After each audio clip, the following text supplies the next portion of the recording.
नमस्कार दोस्तों।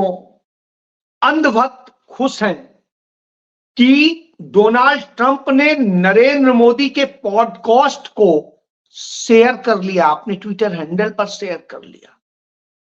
वो इसी में खुश हैं कि देवेंद्र फडणवीस कह रहे हैं कि औरंगजेब की मजार को तोड़ा जाएगा, उनके जो विचारों को कुचल दिया जाएगा। चलिए, वो इसी में खुश हैं कि गौतम अडानी के खिलाफ एफआईआर दर्ज करने का जो आदेश स्पेशल जज ने दिया था, जो एसीबी यानी एंटी करप्शन ब्यूरो का जो स्पेशल जज था उसने दिया था, उसे हाई कोर्ट ने रद्द कर दिया है। और वो इसमें खुश हैं कि लोकसभा और विधानसभा में जो नकली या डुप्लीकेट वोटर आईडी बना करके वोटिंग करने और मत सूची में, मतदाता सूची में जो गड़बड़ी की मामला था, उसको लेकर के चर्चा नहीं होने दी जा रही है सरकार द्वारा। सरकार चर्चा नहीं करने दे रही है, उस पर खुश है। तो साहब, इस खुशी में तड़का उन पर लग जाता है कि महंगाई दर फिर बढ़ जाती है।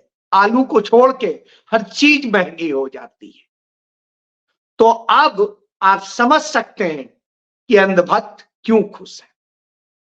लेकिन वो चिंतित हैं, दुखी हैं कि एलन मस्क के ग्रोक का जो एआई है, उस एआई से आरएसएस को एक गद्दार संगठन बताया जा रहा है, कांग्रेस को, गांधी नेहरू परिवार को एक महान संगठन और परिवार बताया जा रहा है।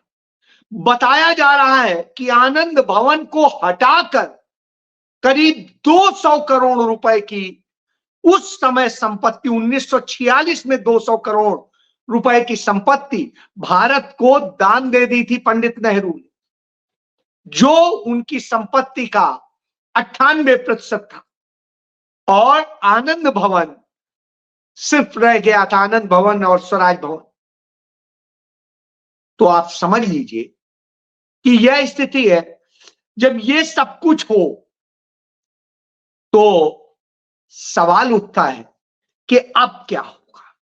तो अब नरेंद्र मोदी एक आवश्यक बैठक बुला रहे हुए हैं, मीटिंग कर रहे हैं, जिसमें आईटी मिनिस्टर भी हैं, एनएसए भी हैं और दूसरे तमाम सारे गृह मंत्री से लेके सब हैं। और वहां चर्चा हो रही है कि मस्क साहब से रिक्वेस्ट की जाए कि साहब अपने इस एआई को कहिए इतना सच ना बोले, हमारा बनाया हुआ हमारा आईटी सेल फेल हो जाएगा, सारा हमारा धंधा फेल हो जाएगा।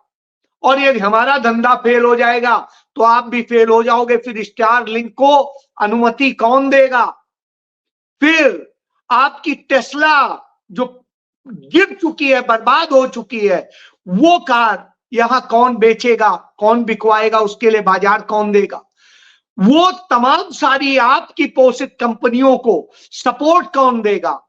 और हमारा वाणिज्य मंत्री फिर यह कैसे कहेगा कि अब जो कुछ आयात करना है वो इंपोर्ट कीजिए अमेरिका से, चाइना या और कहीं से उतना मत कीजिए। वो ये नहीं कहेगा कि भारत को आत्मनिर्भर बनाया जाएगा, भारत में खुद ही उत्पादन शुरू किया जाएगा। वो कहेगा हम आयात करेंगे, अमेरिका से करेंगे। समझ लीजिए, यह चर्चा है।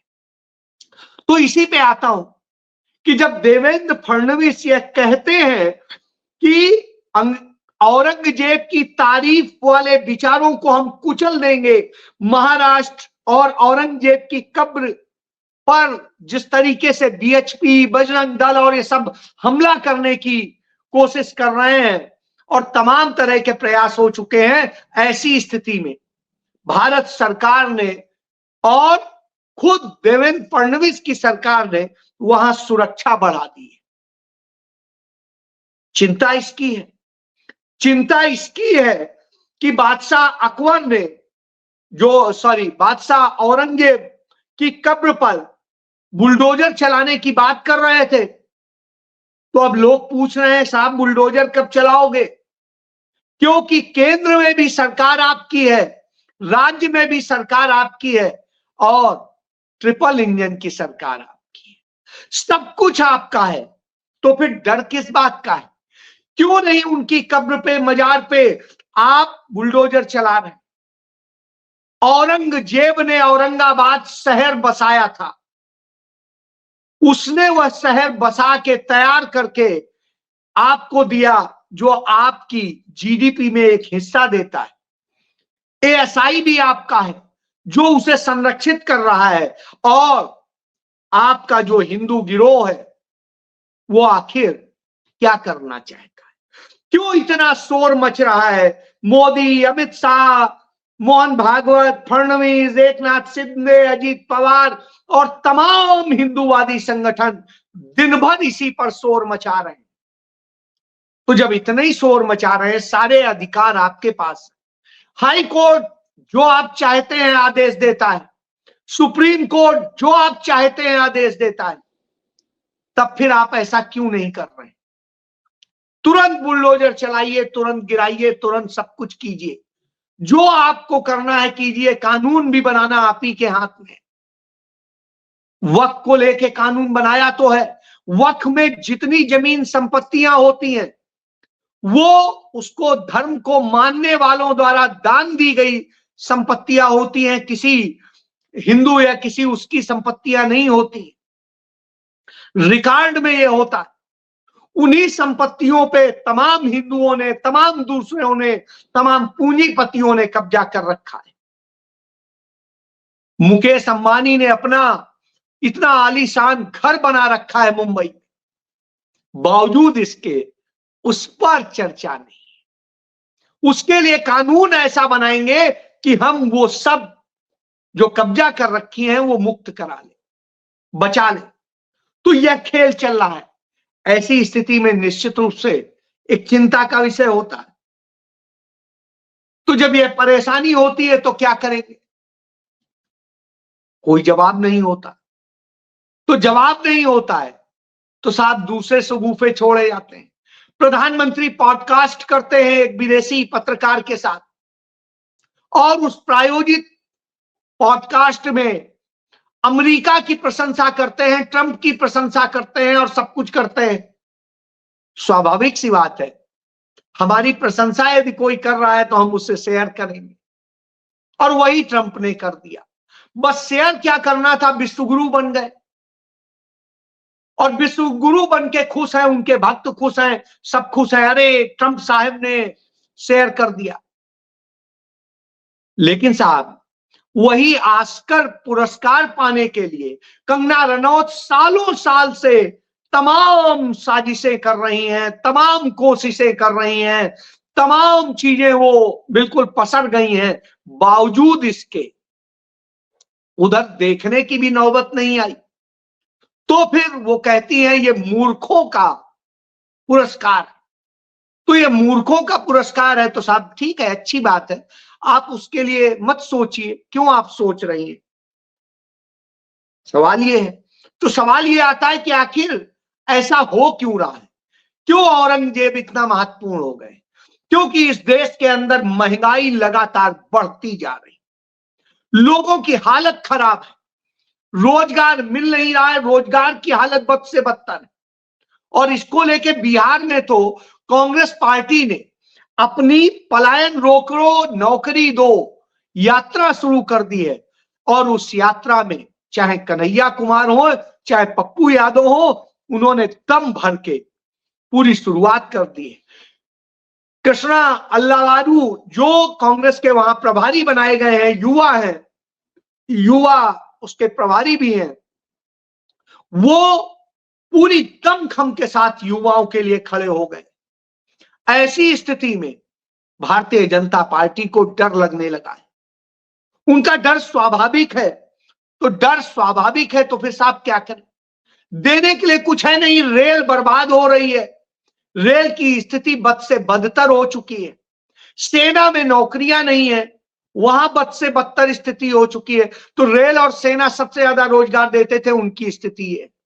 उसके बाद में केंद्र सरकार के तमाम विभागों में लाखों नौकरियां जो है खाली पड़ी हैं और लाखों पद खत्म हो चुके हैं। बावजूद इसके अब आप सोचिए देश को कहां ले जाया जाए। असल में देश को आउटसोर्स किया जा रहा है। देश पर कर्जा दिन प्रतिदिन बढ़ता जा रहा है। भारत पर नरेंद्र मोदी सरकार में नेट जो कर्ज बढ़ा दिया गया वो 200 लाख करोड़ का। सोचिए 1947 से लेके 2014 तक भारत पर कर्ज 54 लाख करोड़ का था, जो अब अकेले नरेंद्र मोदी ने 200 लाख करोड़ से अधिक बढ़ा दी। आप सब समझ सकते हैं कि क्या स्थिति। बिहार के युवा शिक्षित भी हैं, तमाम जगह तमाम अच्छी जगह जाते थे, एक वृद्धि की तरफ बढ़ रहे थे, लेकिन सुशासन बाबू के भाजपा और सुशासन बाबू के राज में ऐसी बर्बादी हुई कि सब बर्बाद ही होता चला गया और सुशासन की जगह अब दुशासन राज देख रहे हैं। तो यह स्थिति हो तब तो फिर चुनाव जीतने के लिए फर्जी तरीके इस्तेमाल करेंगे और वही होते आए। तो उसके लिए वोटर लिस्ट में गड़बड़ी करिए, मशीनों में गड़बड़ी कीजिए, दूसरी और चीजों में गड़बड़ी कीजिए, वोटर आईडी में गड़बड़ी कीजिए। और ये खेल हरियाणा में भी हमने देखा, ये खेल हमने महाराष्ट्र में भी देखा।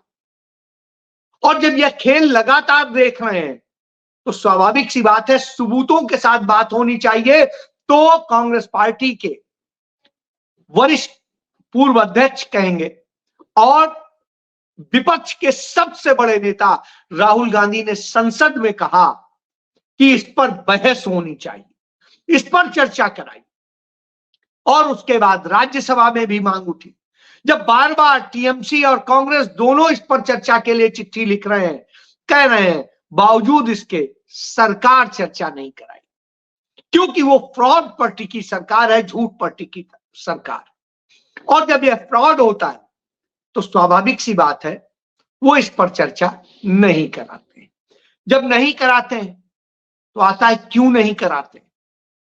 क्योंकि देश की आर्थिक दशा बद से बदतर, और ऐसे में यदि चुनाव वास्तविक स्थितियों में हो गया, मुद्दों में हो गया, रोजी रोजगार पे हो गया, महंगाई पे हो गया, देश की सुरक्षा पर हो गया, देश की संपत्तियों पर हो गया, तो वो कहीं नहीं टिके। इसलिए झूठ का नैरेटिव चलाना है। वायदे तमाम करते हैं, लेकिन साहब उसी महाराष्ट्र में लाडली बहना के नाम की जो योजनाएं थी उनका क्या हाल हुआ, चाहे मध्य प्रदेश में हो चाहे महाराष्ट्र में हो, आप देख लीजिए। इसके अलावा तमाम जगह स्थितियां इसी तरह से बद से बदतर हैं। और जब ये हो रही हो तो साहब अडानी साहब का पैसा काम करता है, अडानी साहब का पैसा लगता है, तब कहीं चुनाव जीते जाते हैं, तमाम खेल होते हैं। तो अडानी के खिलाफ एफआईआर दर्ज करने का आदेश वहां की एंटी करप्शन कोर्ट ने दिया था, और जब अदालत ने दिया था तो साहब एफआईआर कैसे हो? इमीडिएट एफआईआर होनी थी। तो एफआईआर ना हो तो तत्काल हाईकोर्ट गई सेबी, और पहली बार हिंदुस्तान के इतिहास में अदालत के, स्पेशल अदालत के आदेश को यह कह के रोक दिया गया कि एफआईआर ही नहीं हो। पहले होता था एफआईआर दर्ज होगी, आप जवाब देंगे, आपके बयान होंगे, आपके सबूत होंगे, इन पर चर्चा होगी, उसके बाद में चार्जशीट को रोका जाता था या और चीजों पे प्रोसिक्यूशन रोका जाता था। अब तो एफआईआर करने से रोका जा रहा, मतलब प्राथमिक जांच भी सरकार को मंजूर नहीं, और अदालतें वही करती हैं जो सरकार चाहती। यानी विधायिका में चर्चा नहीं होगी तो विधायिका भी काबू, कार्यपालिका अपना काम नहीं करेगी वह भी काबू, और उसके बाद में न्यायपालिका भी ये हो जाएगी। मीडिया तो गोदी हो ही चुका है, इसलिए मुझे बताने की जरूरत नहीं। तो ऐसी स्थिति में राहुल गांधी ने क्या गलत कहा था? कि अब भाजपा आरएसएस से ही नहीं, इंडियन स्टेट से भी लड़ना है। स्टेट क्या है? अदालत है, न्यायपालिका है, जो कार्यपालिका है और विधायिका है, जो भी कुछ है ये सब इसी तरह कर रहे हैं।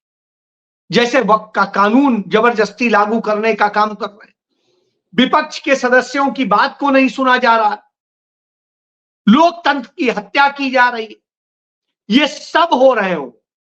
और ऐसे में आप कहेंगे सरकार तो ये है, तो सरकार पे खुश हो लीजिए। वह सरकार जो भ्रष्टाचार के बूते है, वह सरकार जो तानाशाही के बूते है, वह सरकार जो कानून संविधान को नाश मार के रखी है, वह सरकार जो चर्चा नहीं करने को तैयार है।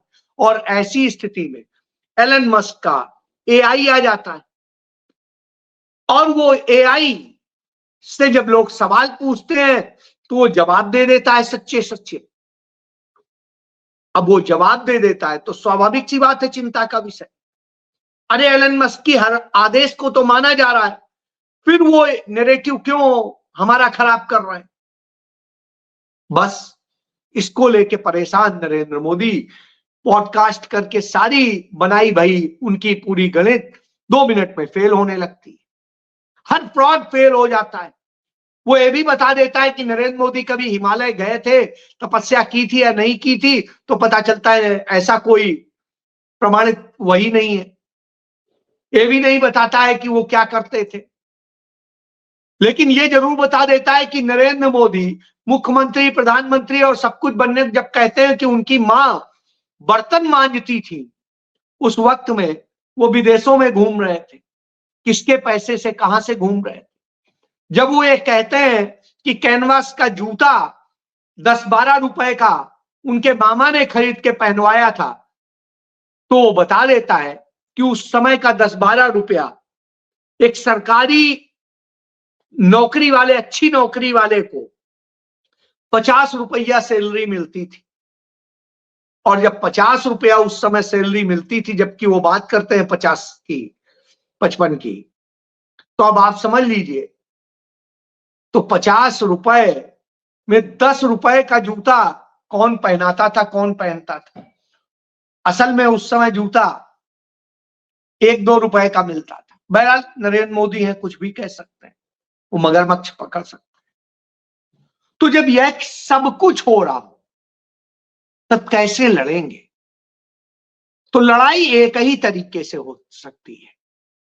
विपक्ष जिन मुद्दों पे संसद में और संसद के बाहर प्रदर्शन करके और लड़ रहा है, तो जिनके लिए लड़ रहा है उस जनता को आके साथ खड़ा होना पड़ेगा। जनता को लड़ाई लड़नी पड़ेगी। तभी लड़ाई हमने जीती थी, देश आजाद करा पाए थे, जब जनता का एक बड़ा हिस्सा आके खड़ा हुआ। वो घरों में बैठा एयर कंडीशन का आनंद नहीं ले रहा था। इसलिए आपको भी सोचना होगा आपको चाहिए क्या है। फैसला तो आपका ही है। जय